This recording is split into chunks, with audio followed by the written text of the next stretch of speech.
तो दोस्तों आज हम फिर से आपके लिए लेकर आए हैं देश दुनिया की सभी ताजा बड़ी खबरें। फटाफट एक एक कर विस्तार से आज आपको बताएंगे, तो वीडियो को अंत तक जरूर देखें। दोस्तों वीडियो बनाने में हमें काफी मेहनत लगी है, तो वीडियो को दिल से लाइक कर दीजिए। दोस्तों पहली खबर में आपको बता दें कि पाकिस्तान से मोदी सरकार को लगा बड़ा झटका। अफगानिस्तान को गेहूं भेजने के भारत के प्रस्ताव को पाकिस्तान ने ठुकराया, मोदी की बड़ी मुश्किलें। वहीं आपको बताएंगे दोस्तों की नागालैंड में सुरक्षा बलों की फायरिंग में 11 नागरिकों की मौत। 11 नागरिकों की मौत के बाद जवानों की गाड़ियों को लोगों ने फूंका बड़ा तनाव। वहीं आपको बताएंगे दोस्तों की उत्तर प्रदेश के डिप्टी सीएम केशव प्रसाद मौर्य ने अखिलेश यादव पर दिया विवादित बयान। अखिलेश यादव को बताया अखिलेश अली जिन्ना।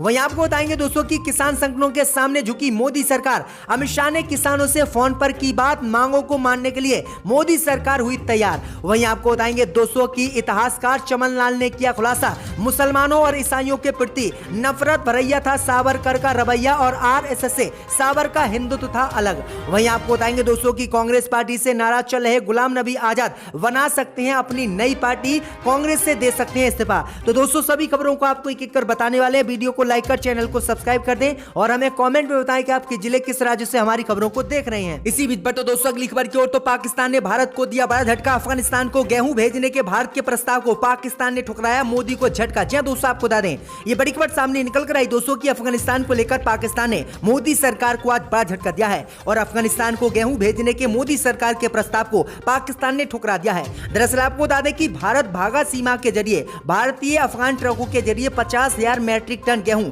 अफगानिस्तान को भेजना चाह रहा था, लेकिन पाकिस्तान ने इस पर अजीबोगरीब शर्त थोप दी और इसका खामियाजा अब मोदी सरकार को भुगतना पड़ रहा है। दरअसल आपको बता दें कि पाकिस्तान इस बात पर जोर दे रहा है कि अफगानिस्तान भेजे जाने वाले गेहूं और दवाओं की खेप बागा सीमा से पाकिस्तान ट्रकों में रवाना मोदी सरकार करे, लेकिन मोदी सरकार अपने ट्रकों से इस सहायता को अफगानिस्तान भेजना चाहता है। मैं आपको बता दें कि इसी बात को दोहराते हुए पाकिस्तान ने कहा है कि हम किसी भी कीमत पर अपने क्षेत्र से अफगानिस्तान को कोई भी सहायता भारत की नहीं भेजने देंगे। तो ये बड़ी अपडेट आई दोस्तों की मोदी सरकार को बड़ा झटका अफगानिस्तान मुद्दे को लेकर पाकिस्तान ने आज दिया है। इसी बीच पर तो दोस्तों अगली खबर की ओर, तो नागालैंड में सुरक्षा बलों की फायरिंग में 11 नागरिकों की मौत। बवाल के बाद जवानों की गाड़ियों को नागरिकों ने फूंका। जी दोस्तों आपको बता दें ये बड़ी खबर सामने निकल कर आई दोस्तों की भारत के पूर्वोत्तर राज्य नागालैंड के मौन जिले में शनिवार की शाम को सुरक्षा बलों की कथित रूप से की गई फायरिंग में कम से कम 11 नागरिकों की मौत हो गई है, जिसके बाद इलाके में माहौल तनावपूर्ण हो गया है। मैं आपको बता दें कि नागरिकों की मौत के बाद जवानों की गाड़ियों को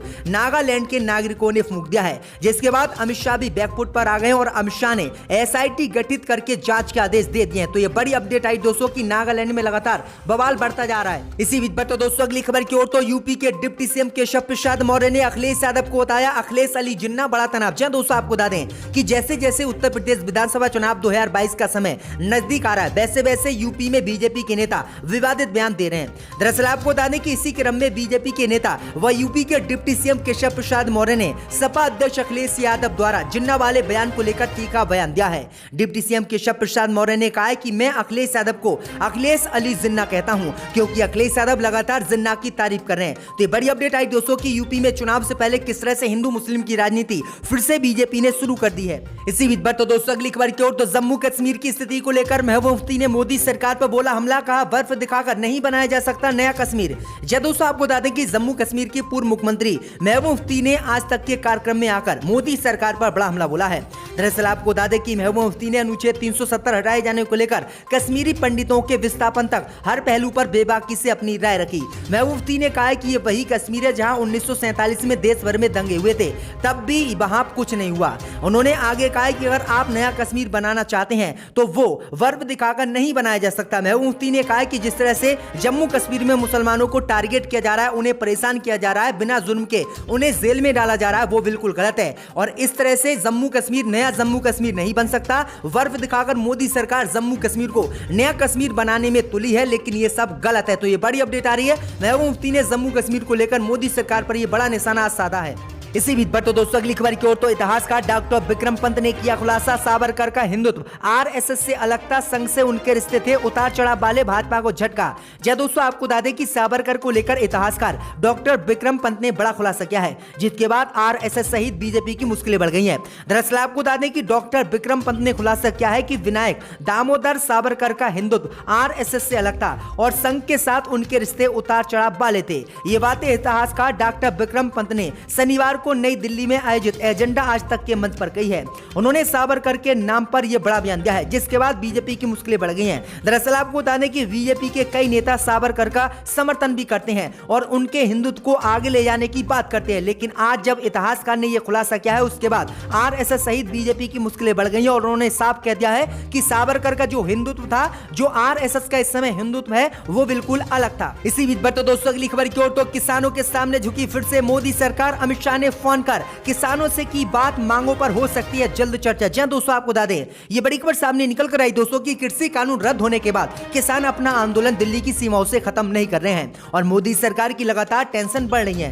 दरअसल आपको बता दें कि कृषि कानून के रद्द होने के बाद किसानों ने मोदी सरकार के सामने 6 और मांगे रख दी हैं और कहा कि जब तक मोदी सरकार हमारी 6 इन मांगों को नहीं मानेगी और हमें आश्वासन नहीं देगी, तब तक हम आंदोलन किसी भी कीमत पर खत्म नहीं करेंगे। भैया आपको बता दें कि जब इसी बात को लेकर किसान लगातार अड़े हुए हैं, इसके सामने भी अब मोदी सरकार झुक गई है। दरअसल आपको बता दें कि किसान संगठनों ने बताया है कि गृह मंत्री अमित शाह ने हमारे पास फोन किया है और लंबित हमारी मांगों पर बात करने के लिए कहा है। वहीं आपको बता दें कि किसानों ने कहा है कि हमने मोदी सरकार से बातचीत करने के लिए 5 किसान नेताओं के नाम अमित शाह को भेज दिए हैं। तो ये बड़ी अपडेट आई दोस्तों कि मोदी सरकार बिल्कुल वेब फुट पर कृषि कानून को लेकर आ गई है। इसी बीच बढ़ते दोस्तों अगली खबर की ओर, तो यूपी में शिक्षक भर्ती के अभ्यर्थियों पर यूपी पुलिस ने बरसाई लाठियां। योगी के आवास का करने जा रहे थे घेराव। जय दोस्तों, आपको बता दें कि उत्तर प्रदेश में 69,000 शिक्षक भर्ती मामला पिछले काफी समय से गरमाया हुआ है।